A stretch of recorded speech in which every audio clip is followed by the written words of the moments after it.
madaxweyne xasan sheekh ayaa xalay hoygiisa waxa uu tagay madaxweynihii hore ee ku meel gaarka ahaa sidoo kalena ah gudoomiyaha xisbi mucaaradka himilo qaran madaxweyne Sheekh Shariif Sheekh Axmed sidoo kalena kulan saacado qaatay ayuu halkaasi ugu tagay hoygiisa madaxweyne xasan sheekh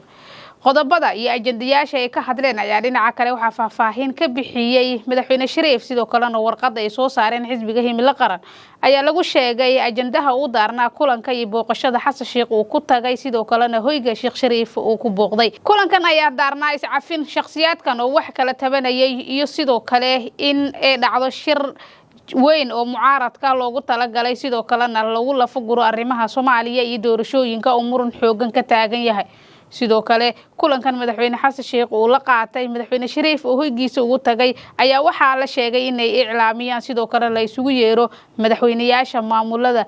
Jubbaland iyo sidoo kale Puntland iyo guud ahaanba dhammaan siyaasiyiinta iyo maamul goboleedyada iyo sidoo kale xisbiyaasha ka aragti duwan dawladda in mar loogu yeero kulan weyn oo ay dhawaan iclaamiyeen sidoo kalena Kismaayo ay ku sheegeen golaha mustaqbalka Soomaaliyeed in 20 Janaayo wixii ka horeeya hadii madaxweyne xasan sheekh uu isugu soo yeeri waayo sidoo kalena gogol uu fidin waayo caasimada Muqdisho ay go'aan rasmi ah gaari doonaan kulankan madaxweyne Shariif iyo sidoo kale xasan sheekh ayaa ku soo aadaya xilli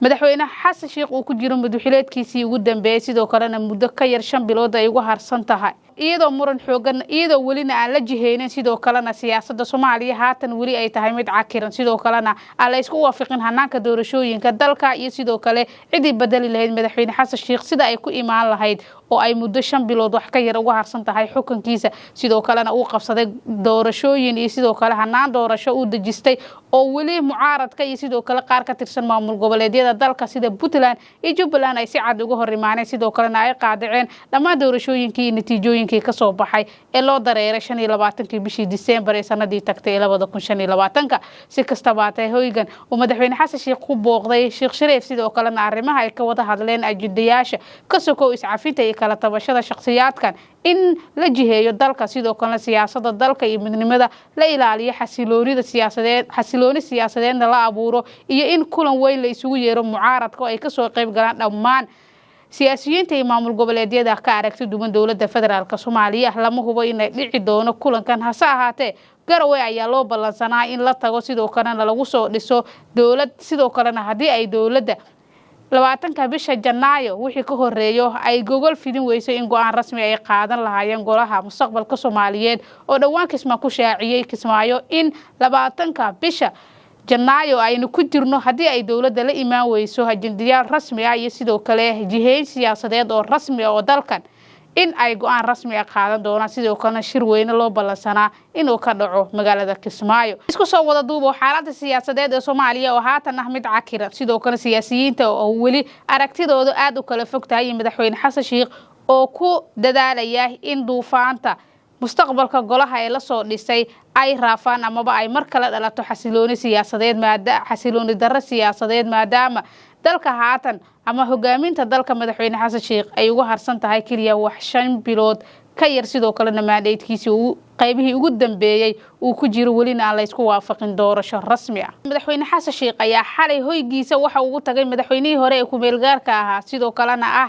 gudoomiyaha xisbi mucaaradka himilo qaran madaxweyne Sheekh Shariif Sheekh Axmed sidoo kalena kulan saacado qaatay ayuu halkaasi ugu tagay hoygiisa madaxweyne xasan sheekh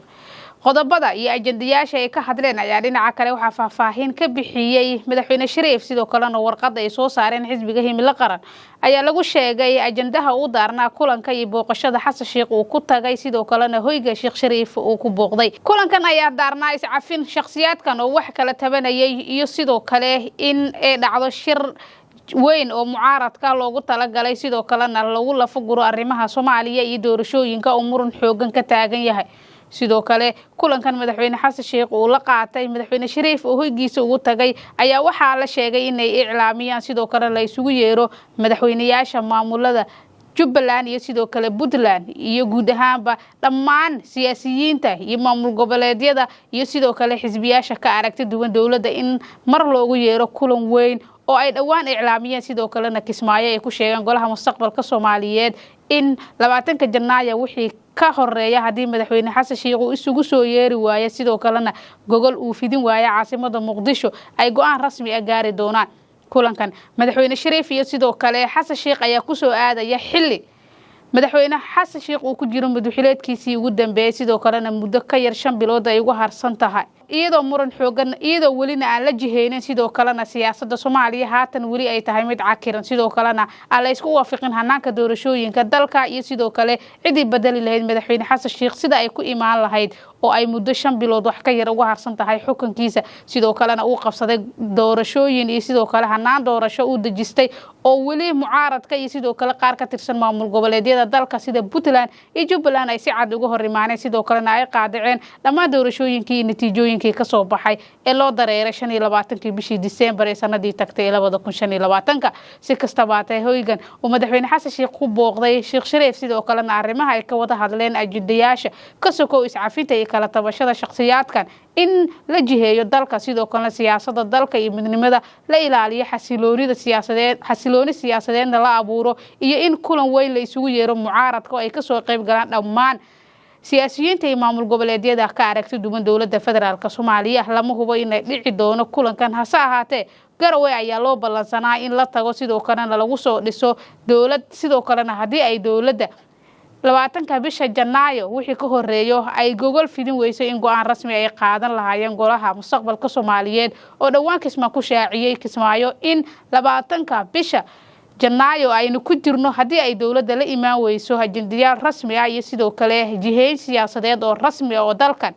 in ay go'aan rasmi ah qaadan doonaan sidoo kalena shir weyn loo ballansanaa inuu ka dhaco magaalada Kismaayo isku soo wada duubo xaaladda siyaasadeed ee Soomaaliya oo haatan mid cakiran sidoo kale siyaasiyiinta oo weli aragtidoodu aad u kala fog tahay madaxweyne Xasan Sheekh oo ku dadaalaya in duufaanta mustaqbalka golaha ee la soo dhisay ay raafaan amaba ay mar kale dhalato xasilooni darro siyaasadeed maadaama dalka haatan ama hogaaminta dalka madaxweyne Xasan Sheekh ay ugu harsan tahay kaliya wax 5 bilood ka yar sidoo kalena mandatekiisa uu qaybihii ugu dambeeyay uu ku jiro welina aan la isku waafaqin doorasho rasmi ah